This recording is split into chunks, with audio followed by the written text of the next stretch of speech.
দুইটা জগৎ, একটা হলো অনলাইন আর একটা হলো অফলাইন। অনলাইন জগৎটা হলো এখন অফলাইনের চাইতে অনলাইন জগৎটা বেশি গুরুত্বপূর্ণ।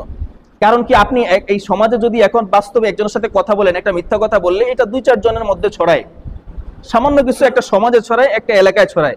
কিন্তু আপনি যদি অনলাইনে ফেসবুক, টুইটার, ইনস্টাগ্রাম অথবা এরকম কোনো জায়গায় অনলাইন প্ল্যাটফর্মে যদি কোনো মিথ্যা মন্তব্য করেন, মিথ্যা একটা কথা শেয়ার করেন, তাহলে এটা সারা পৃথিবীব্যাপী ছড়ায় যায়, মারাত্মকভাবে ছড়ায় যায়। আমরা অনলাইন অফলাইনে প্রায় এই অনলাইনে এই মিথ্যা কথাগুলো দেখি। আর বিশেষ করে বর্তমানে নির্বাচনের সময় যখন আসে, তখন একজন আরেকজনের বিরুদ্ধে, একদল আরেক দলের বিরুদ্ধে, মানে তাকে ডমিনেট করার জন্য, তাকে সমাজে নিচু করার জন্য মিথ্যা কথা বলে। কারণ আমার প্রতিপক্ষ যে নির্বাচন করবে, আমার প্রতিপক্ষ যে আমার প্রতিপক্ষে দাঁড়াইছে নির্বাচনের জন্য, তাকে যদি আমি মিথ্যা বলে ডমিনেট করতে পারি, তাকে যদি আমি নিচু করতে পারি, হেয় করতে পারি, তাহলে সব ভোটগুলো আমার পক্ষে আসবে। নাউজুবিল্লাহ। এটা ভয়াবহ একটা অপরাধ, এটা বহতান, এটাও কবিরা গুনাহ, একজনের মিথ্যা অপবাদ দেওয়া। তবে কারো অপরাধ সম্পর্কে প্রকাশ করা জায়েজ আছে, যদি সে অপরাধটার দ্বারা সাধারণ মানুষ ক্ষতিগ্রস্ত হয়। যদি এরকম হয় যে একটা মানুষ পাপাচারী, সে যদি নির্বাচনে ক্ষমতায় আসে, তাহলে তার দ্বারা সমাজের মানুষের অনিষ্ট হবে, এরকম অবস্থায় তার নামে যে অপরাধগুলো তার আছে, যে অপরাধগুলো সে করে, এটা প্রকাশ করা জায়েজ। কিন্তু এটা করা জায়েজ নাই যে সেই কাজ করেই না, এই কাজের সাথে তার সম্পর্কই নাই, আপনি তার বিরুদ্ধে একটা কথা পাইলেন আর মনে করলেন যাচাই বাছাই ছাড়াই যে এটা তো তার বিরুদ্ধে যাচ্ছে, আমি এটা শেয়ার করে দিলেই যে সব ভোটগুলো আমার পক্ষে চলে আসবে। এটা করা ভয়াবহ গুনাহ। আর এটা এখন ইদানিং দেখতেছি যে অত্যন্ত গ্রহণযোগ্য মানুষ যাদেরকে আমরা বিশ্বাস করি, প্রচন্ড বিশ্বাস করি, ভালো মানুষ, আমাদের সমাজে প্রচন্ড সত্যবাদী বলে আমরা গ্রহণ করি, এর মানুষগুলো এরকম ভাইরাসগুলো ছড়াচ্ছে। তারা যাচাই বাছাই না করে, এই যে বললাম যাচাই বাছাই না করাটাও একটা কবিরা গুনাহ।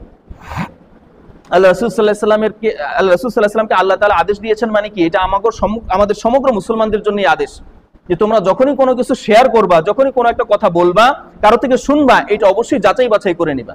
আর যদি যাচাই বাছাই ছাড়া আমি কথাটা আরেকজনের কাছে বলি, আর এই কথাটা যদি মিথ্যা হয়ে থাকে, তাহলে যে বলছে সে তো মিথ্যুক, আর আমি যেটা প্রচার করলাম আমিও মিথ্যাবাদী হয়ে গেলাম। রাসূলের হাদিসে বলছে, কাফা বিল মারই ইসমান, একজন মানুষ মিথ্যাবাদী হওয়ার জন্য এতটুকু যথেষ্ট, যে হাদিসা বিকুল্লি মা সামিয়া, যে সে যেটা শুনে সেটাই প্রচার করে বেড়ায়। আমি সমাজে দেখি, আমাদের অনলাইনে প্ল্যাটফর্মে দেখি, যে যাদেরকে বিশ্বাস করি, অনেক বড় জুব্বা দাড়ি টুপি ব্যবহার করে, অনেক বড় আলেম, নাম কো ওয়াস্তা আলেম আর কি, নাম আছে কাম নাই, এরকম অনেক বড় বড় যাদেরকে আমরা বিশ্বাস করি প্রচন্ড, এরাও দেখি মাঝে মধ্যে খুব আজে বাজে কথা শেয়ার করে, আজে বাজে মিথ্যাচার শেয়ার করে। কারণ এটা আমার দলের পক্ষে যায়, এই জন্য শেয়ার করি। এই জন্য আল্লাহ রাব্বুল আলামিন বলছেন, ওয়ালা তাকফু মা লাইসা লাকা বিহি ইলম ইন্নাস সামআ ওয়াল বাসার ওয়াল ফুআদা কুল্লু উলাইকা কানা আনহু মাসউলা। তোমার যেই বিষয়ে ধারণা নাই, যেই বিষয়ে তোমার জ্ঞান নাই, মা লা তাকফু মা লাইসা লাকা বিহি ইলম, যে বিষয়ে তোমার জ্ঞান নাই সেই বিষয়ের পিছনে পড়ে থেকো না। ইন্নাস সামআ ওয়াল বাসারা ওয়াল ফুআদা কুল্লু উলাইকা কানা আনহু মাসউলা, তোমার চোখ, তোমার কান, তোমার অন্তর, এই তিনটা আল্লাহর দরবারে জবাবদিহিতার সম্মুখীন হবে। সুতরাং তুমি চোখে কি দেখছো, কানে কি শুনছো, এটা ভালো করে যাচাই বাছাই করে, অন্তর দিয়ে যদি পরিপূর্ণ যাচাই বাছাইয়ের মধ্যে বিশ্বাস হয়, তারপরে প্রচার করো। আর না হলে এই বিষয়ের পিছনে পড়ে থেকো না। খবরদার, কুল্লু উলাইকা, এর প্রত্যেকটা, কানা আনহু মাসউলা, এদের প্রত্যেকটাকে আল্লাহর সামনে জবাবদিহি করতে হবে। সেদিন আর মিথ্যা বলার সুযোগ থাকবে, সেদিন মুখ বন্ধ করে দেওয়া হবে, প্রত্যেকটা অঙ্গ প্রত্যঙ্গ সাক্ষ্য দিবে। আল-ইয়াউমা নাখতিমু আলা আফওয়াহিহিম ওয়া তুকাল্লিমুনা আইদিহিম ওয়া তাশহাদু আরজুলুহুম বিমা কানু ইয়াকসিবুন, আজকে আমি তোমাদের মুখ বন্ধ করে দেব, তোমাদের হাত, তোমাদের পা গুলো আমার দরবারে সাক্ষী দিবে, তোমরা কি আচরণ করেছো, কি কাজ করেছো। সুতরাং আমরা যেন প্রতিপক্ষকে ঘায়েল করার জন্য, আমার সমাজে প্রতিপক্ষ যে তাকে ঘায়েল করার জন্য, তাকে নিচু করার জন্য একটা কথা শুনলেই প্রচার না করি।